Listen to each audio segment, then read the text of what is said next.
So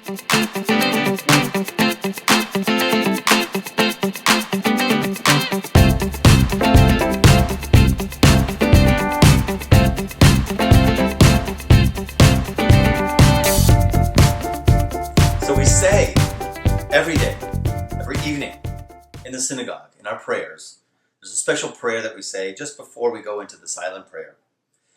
It says, "V'haser satan milefanenu u'mecharenu," which really literally translates as, please remove the adversary, or the Satan, from before us and from behind us.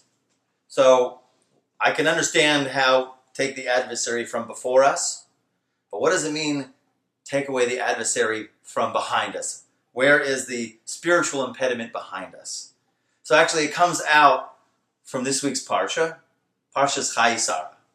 Chayei Sara, there's a very special small letter that's very unique.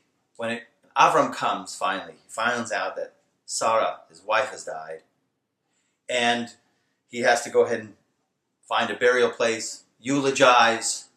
So it says in the word for eulogy, "V'lif kota," and he cried for her, he wept for her. And there's a small chaf, very unusual. What's the reason for that small chaf?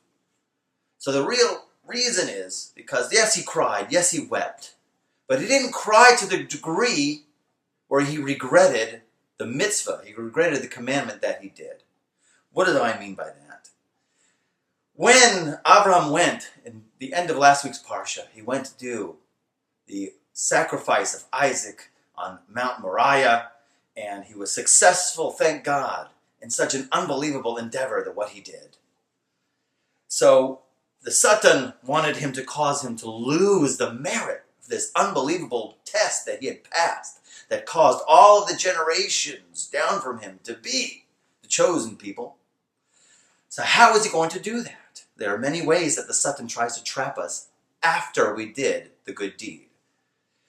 One way he tries to do it is, he tries to get us to think after you did this incredible, remarkable, good, positive deed, to tell you, very subtly in your mind, you affected unbelievable fixings, unbelievable rectifications in the upper worlds. So he tries to get a person to have an element of pride. So we know that Avraham Avinu did not have the element of pride after he passed this tremendous test. Because why? It says he went and he returned back to the lads. So the Midrash explains, when he went back to be with the lads, with the people that he left a few mountains away, those people were so brokenhearted that they couldn't participate in this tremendous act. He went to be with them because his heart was just as broken. In other words, he didn't get elevated, he didn't feel pride because of this thing. Not in any way. He did the will of God, and he continues to do the will of God. That is one way how the Satan tries to trap us after we do a good deed. The other way he tries to trap us and to remove that good deed or the merit of that good deed would be to regret that good deed. Avraham Avinu, when he came back, he knew why Sara had died, and the Midrash explains how Sara had died. The Satan came to Sara while Yitzchak was on Mount Moriah and Abraham.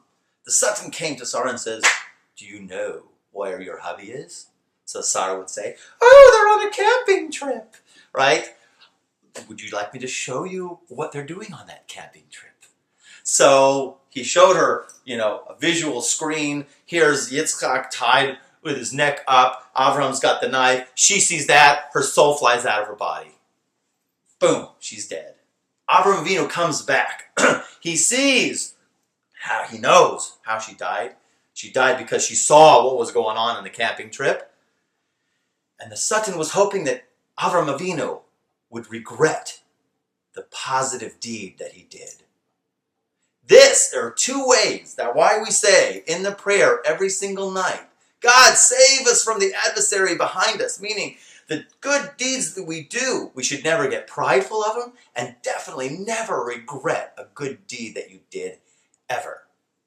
Good choice.